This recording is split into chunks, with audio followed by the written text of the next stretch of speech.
Apabila ia pedagang tidak mengetahui ini, ia tidak tahu bagi tempat-tempat bertanya, dan masuklah riba dan haram, sedangkan ia tidak mengetahuinya.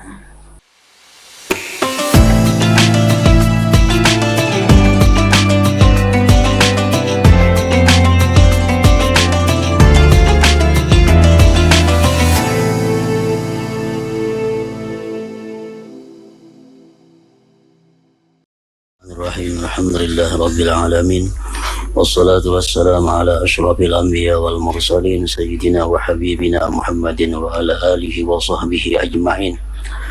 Qala al-musannif al-imam Abu Hamid Muhammad bin Muhammad al-Ghazali rahimahullah wa nafa'ana bi ulumih al-aqdu tsani aqdur riba, wa qad harramahullah ta'ala wa shaddada al-amra fihi ويجب الاحتراز منه على الصيارفة المتعاملين على النقدين وعلى المتعاملين على الأطعمة إذ لا ربا إلا في نقد أو في طعام وعلى الصيرف أن يحترز من النسيئة والفضل أما النسيئة فأن لا يبيع شيئا من جواهر النقدين بشيء من جواهر النقدين إلا يدا بيد وهو أن يجري التقابض في المجلس وهذا احتراز من الناسئة وتسليم الصيارفة الذهب إلى دار الضرب وشراء الدنانير المضروبة حرام من حيث النساء ومن حيث إن الغالب أن يجري فيه تفاضل إذ لا يرد المضروب بمثل وزنه. Akad yang kedua adalah akad riba. Sungguh Allah Ta'ala telah mengharamkannya, dan Dia Allah mengeraskan perkara padanya itu riba. Sebagaimana telah disebutkan bahwa riba itu ada bermacam-macam. Di antaranya yang kita sebut dengan riba qardi atau riba yang mengenai hutang piutang, yaitu hutang yang di situ ada mengandung bunga dan semisalnya. Tiap-tiap hutang yang membawa manfaat kepada yang menghutanginya, maka itu disebut adalah riba. Kullu qardin jarra manfaatan fahuwa riba. Nah, disinilah biasanya yang terjadi di tengah-tengah kita mengenai aqdur rahan, akad yang dinamakan dengan sanda besanda, tetapi di dalamnya ada mengandung unsur riba. Sanda besanda yang mengandung unsur riba itu adalah apabila disyaratkan bahwa barang yang menjadi jaminan itu dimanfaatkan oleh orang yang menghutangi. Ini termasuk riba. Barang jaminan disyaratkan manfaatnya untuk orang yang menghutangi atau yang menyandai. Nah, itu termasuk juga hukumnya adalah riba. Adapun nasiah, maka ia tidak menjual sesuatu dari benda emas dan perak dengan sesuatu dari benda emas dan perak kecuali dengan tunai, yaitu saling menerima di majelis itu, di toko itu. Ini memelihara daripada nasiah, daripada riba nasiah tadi. Berhuruf sama aja kita ada bisi galang, anak model nang lain itu berapa gram penikam tuh 5 gram. Empon ini ada kan di rumah 5 gram juga sama berhuruf awalah awa. Nah, itu mesti kuntan, unjuk ambil. Nah, ada boleh kaina sebutingnya. Penyerahan tukang emas akan emas kepada rumah pembuatan dinar maksudnya. Nyaman bahar itu ada tempat orang mau ulah dinar itu supaya kawa diulanjakan emas ini diulah dinar.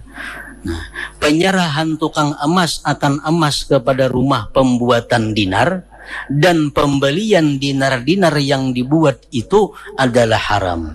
Dari segi penundaan dan dari segi biasanya berlaku padanya saling berlebih karena yang dibuat itu tidak datang seperti timbangannya. Ini orang tukang ulah dinar. Gawiannya ini tukang ulah dinar. Citak dinar andak, citak dinar andak, citak dinar andak.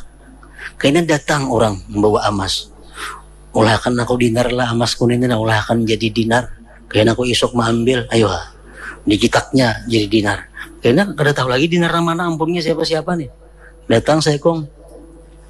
Pengko 5 dinar mana? Unjok 5 dinar. Pengko mana? 2 dinar. Nah itu kada boleh. Kenapa? Karena betunda. Sehari misalnya tuntung mulaikan dinarnya itu dan hurufannya ini kadang mesti sama lawan baratnya emas yang diserahkan itu. Nah ini kada berlaku di tempat kita urusan dinar dirham ini.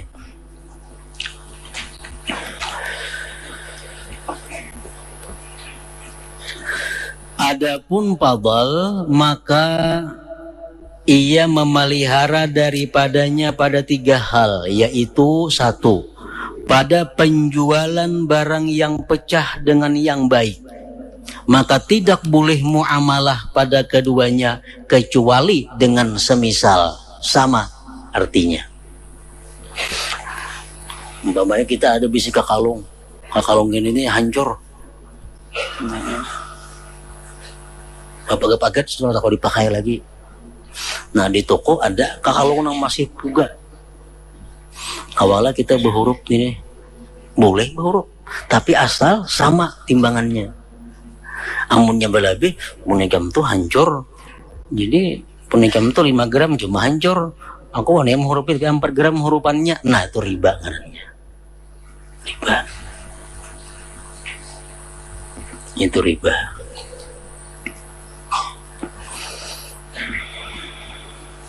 Kalau sama hanya pada 5 gram, ada jadi masalah.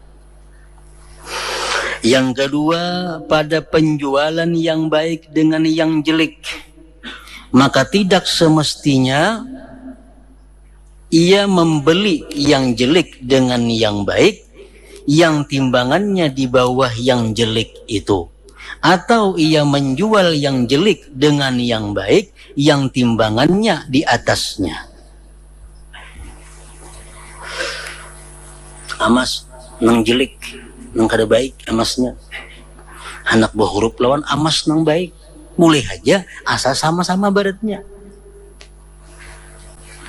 Baratnya sama. Bila barat sebelah, kada boleh. Saya maksudkan apabila ia menjual emas dengan emas dan perak dengan perak. Jika kedua jenis itu berbeda, maka tidak berdosa pada berlebih. Ada bisa emas na 1 kilo, nak berhuruf lawan pirak 10 kilo, boleh aja nih tuh. Kenapa? Karena lain jenisnya. Emas 1 kilo hurupakan lawan pirak 10 kilo, kada apa-apa, lain jenisnya. Itu syaratnya kayaknya langsung kontan aja. Kalau lebih kada disyaratkan, itu boleh aja berlebih. Nyata berlebih rugi nang dagang emas sama.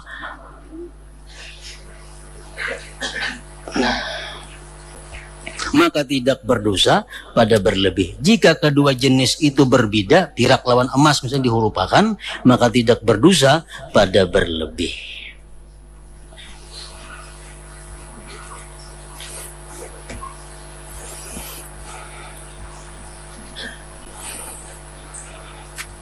Sama orang berhuruf utas, berhuruf amban. Saya berhuruf berapa? Berhuruf betimbang kada, apakah langsung berhuruf? Kada timbangan ampunnya berapa, timbangan seorang kada tahu berapa. Dihurupakan, nama nambah kanang kada kah? Itu riba ngarannya. Kenapa? Karena kada tahu hitungannya berapa gram pun seorang, berapa gram pun orang. Yang ketiga, pada campuran dari emas dan perak. Seperti dinar yang dicampur dari emas dan perak. Dinar nih ada dinar yang bercampur, ada murni emas melulu. Nah dinarnya sudah bercampur pada campuran dari emas dan perak seperti dinar yang dicampur dari emas dan perak. Jika kadar emas itu tidak diketahui, maka muamalah itu tidak sah sama sekali. Dinar ini dicampur, emas dan perak dibuat jadi dinar. Cuma kada tahu berapa kadar emasnya, berapa kadar peraknya kada tahu. Nah itu kada kawa dijadikan duit. Kada kawa diulah alat untuk belanja. Kecuali apabila itu uang. Uang di sini artinya nakat. Nakat itu maksudnya dinar dan dirham.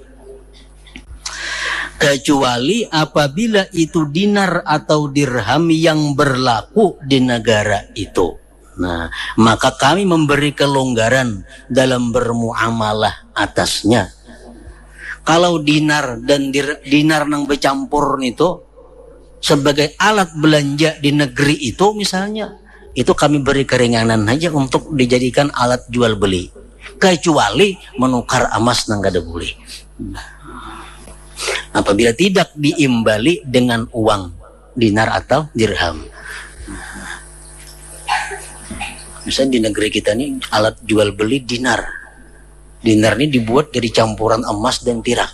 Cuma kada tahu berapa kadarnya. Nah duitnya masih berlaku. Nah itu kita dibolehkan menggunakan duit itu untuk bertukar. Asal yang ditukar jangan emas atau perak.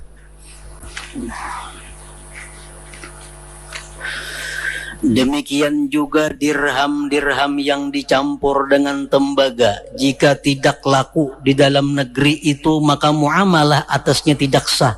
Karena maksud daripadanya itu adalah piraknya. Dirham itu berharga karena piraknya itu. Nah bila dirham bercampur lawan tembaga, kalau diketahui kadarnya berapa, sedangkan pirak itu tidak diketahui, maka kada sah digunakan alat jual beli. Jika dirham itu laku di dalam negeri, niscaya akan memberi kelonggaran, rukhsah di dalam bermuamalah karena hajat dan keluarnya pirak dari maksud mengeluarkannya. Tetapi sama sekali tidak bisa ditukarkan dengan potongan pirak yang lain. Dirham ini bercampur antara pirak dan tembaga. Itulah duit yang berlaku di sini. Berapa kadar piraknya kada tahu. Nah itu kawah aja dipakai untuk jual beli, asal jangan ditukarakan ke pirak. Bila nukar pirak kada boleh, riba jatuhnya. Demikian juga setiap perhiasan yang tersusun dari emas dan perak, maka tidak boleh membelinya, tidak dengan emas dan tidak pula dengan perak. Ada galang. Galang ini diulah dari emas dan perak. Nah, dari emas dan perak.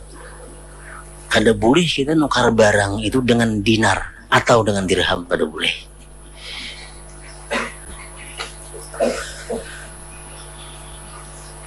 Tetapi semestinya untuk dibelikan dengan harta benda yang lain. Nah, yang lain pada dinar dirham. Ada galang bercampur emas lawan perak. Kayak penak boleh menukari, jangan lawan dinar dirham duitnya, duit biasa aja. Atau berhuruf lawan tapih kah, berhuruf lawan apakah, boleh aja gitu. Jika kadar emasnya diketahui. Kecuali apabila perhiasan itu disapuh, dilapisi tipis dengan emas yang tidak hasil daripadanya emas yang dikehendaki ketika dilebur dengan api, maka boleh menjualnya dengan semisalnya daripada perak dan dengan apa yang dikehendaki dari selain perak. Ada misal galang perak bersapuh emas. Nah ini boleh aja ditukari dengan dirham asal cocok timbangannya. Kenapa? Karena sapuh emas itu amun dilabur di api kada hasil emasnya. Sapuhan lain bepalit, ini sapuh. Nah itu kada hasil emasnya mun dilabur ke api, itu hukum kada ada emas saya ngarannya. Nah itu boleh aja menukar dengan perak. Jadi perak yang disapuh dengan emas, sapuhan emas itu boleh ditukar dengan dirham atau yang lain daripada dirham. Demikian juga tidak boleh bagi penjual atau pedagang emas dan perak bahwa membeli kalung yang padanya terdapat permata dan emas dengan emas. Ini ada kalung permata berkeliling.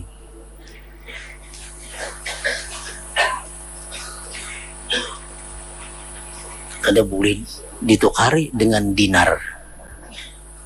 Kada boleh ditukari dengan duit dinar. Demikian juga tidak boleh bagi penjual pedagang emas dan perak bahwa membeli kalung yang terdapat permata dan emas dengan emas dan tidak juga menjualnya. Tetapi gantiannya bahkan itu, tetapi dengan perak secara kuntan boleh. Jika tidak ada padanya perak. Nah, ini kalung emas dan permata jadi satu. Ditukari kalung emas dan permata tadi lawan dinar, lawan dirham boleh jadi itu asal kuntan. Nah, karena emas lawan perak kada disyaratkan sama, disyaratkan kuntan aja. Dan tidak boleh membeli pakaian yang ditenun dengan emas, yang hasil darinya emas, yang dimaksud ketika dilebur atas api dengan emas. Misalnya ada kain yang bergirap-girap, girapnya dibuat dari emas, emasnya kalau diambil. Nah, tapi nang bergirap-girap lawan emas itu kada boleh kita jual, kada boleh kita tukar dengan dinar, kada boleh, karena kada tahu timbangan ukurannya. Dan boleh dengan perak dan selainnya. Nah, jadi itulah kewajiban-kewajiban yang dijaga, yang diperhatikan oleh orang-orang yang berdagang emas. Nah, dengan adanya kita duit kertas ini sangat memudahkan untuk jual beli emas. Jakanya kita duit menggunakan dinar atau dirham, maka sangat sulit orang melakukan transaksi atau jual beli emas. Nah, harus tahu ukurannya berapa, tahu timbangannya berapa, kadarnya berapa. Adapun orang-orang yang bermuamalah atas makanan, maka wajib atas mereka saling menerima pada majelis, pada toko. Orang yang bermuamalah atas makanan, maka wajib atas mereka saling menerima pada majelis. Berlainan jenis makanan yang dijual dan yang dibeli atau tidak berlainan. Misalnya kita berisi baras, tapi barasnya kada baik. Barasnya baras hendak kita hurupakan lawan siam. Hendak dihurupakan lawan baras siam. Nah, menghurupakan itu boleh. Cuma salah satu syaratnya adalah langsung, jangan bertunda. Begitu kita ambil baras, unjuk barasnya. Ambil siam, unjuk baras hurupannya langsung. Nah, yang kedua sama takarannya atau timbangannya. Kalau kita berhuruf umpamanya baras siam ampun ku salitar, ikam tengah 2 liter, itu riba ngarannya. Nah, caranya dijual dahulu baras nya. Jual berapa sebalik pengko ini sekian jenang tuang jual baras. Tuh hari, nah insya Allah nukar baras siam, nah itu kada jadi masalah.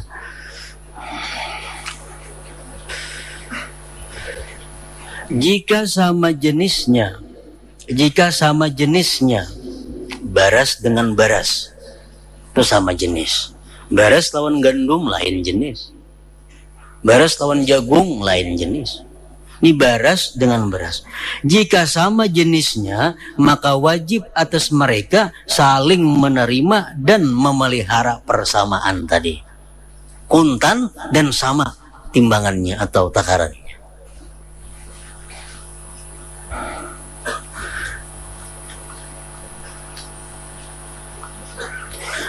maka wajib atas mereka saling menerima dan memelihara persamaan. Dan yang teradat dalam masalah ini adalah muamalahnya penjual daging dengan diserahkan kepadanya kambing atau sapi dan dibelikan dengannya akan daging kuntan atau bertimpu, maka itu adalah haram. Kita besian sapi, kita hurupakan lawan daging sapi kol. Daging sapi kol dihurupakan lawan sapi seikong, itu riba hukumnya. Kenapa? Karena daging yang di sapi itu kadang-kala diketahui berapa beratnya dengan pas. Kadang-kala. Kalau kita berhuruf daging yang sama pada 1 kilo, kuntan kada jadi masalah.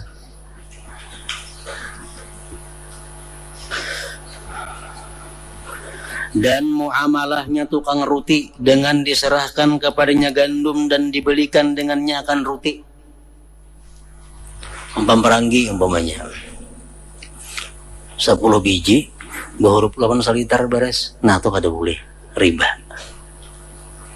Nah, pemperanggi yang terbuat dari gelapung beras.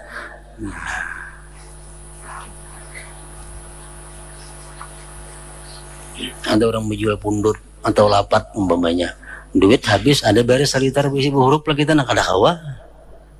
Kenapa? Karena kada tahu kadarnya nang pundut tuh berapa beresnya, lapat tuh berapa beratnya kada tahu. Kada kawa dihurupakan.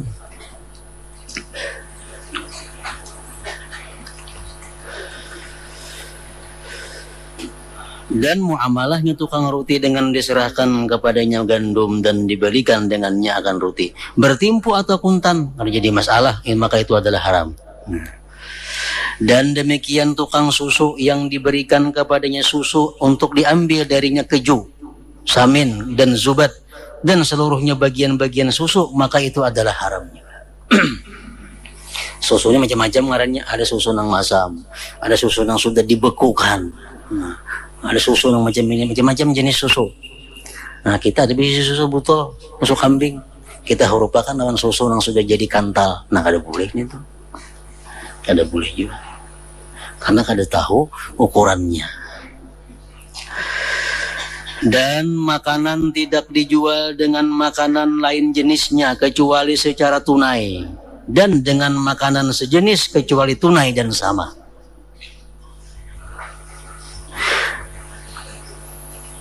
Baras dengan baras mesti sama takarannya atau timbangannya dan kuntan. Baras dengan gandum itu kada wajib sama ukuran takarannya, cuma wajib kuntan aja.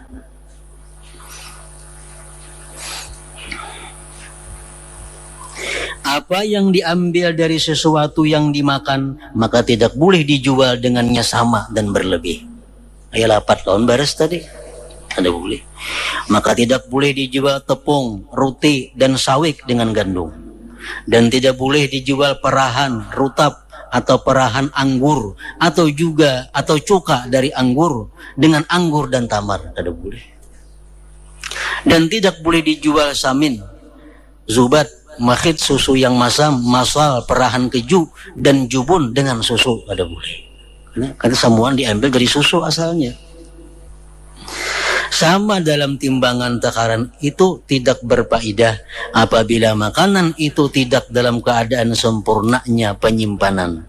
Maka rutab tidak dijual dengan rutab dan anggur dengan anggur dengan berlebih dan sama. Kita bisi rutab. Rutab itu kurma yang hanya masak separuh. Kita bisi rutab 1 kilo dihurupakan lawan rutab 1 kilo, kada boleh. Kenapa? Karena masih belum sempurna lagi masaknya ini rutab. Nah, jadi kesimpulannya dalam hal ini, amas dengan amas itu mesti kuntan dan sama timbangannya. Amas dengan pirak kada wajib sama timbangannya, tapi wajib kuntan. Beras dengan beras wajib sama takaran atau timbangan dan kuntan. Beras lawan gandum tidak wajib sama, tapi wajib kuntan. Beras dan amas kada wajib sama, kada wajib kuntan. Berapa galang ini harganya? Yang pondoko 5 balik beres tuh kariha. Galang dijual lawan 5 balik beres. Nah itu boleh aja. Kayak bayarnya kada jadi masalah. Kenapa? Karena lain jenisnya. Maka inilah himpunan-himpunan yang mencukupkan tentang ta'arif jual beli dan perhatian terhadap sesuatu yang memberitahukan kepada pedagang tempat-tempat yang menimbulkan kerusakan sehingga ia minta fatwa padanya apabila ia ragu dan ada sesuatu yang samar atasnya. Apabila ia pedagang tidak mengetahui ini, ia tidak tahu bagi tempat-tempat bertanya dan masuklah riba dan haram sedangkan ia tidak mengetahuinya. Nah kemudian akad yang ketiga adalah akad salam. Ya ayyuhar rajul min syafa'atan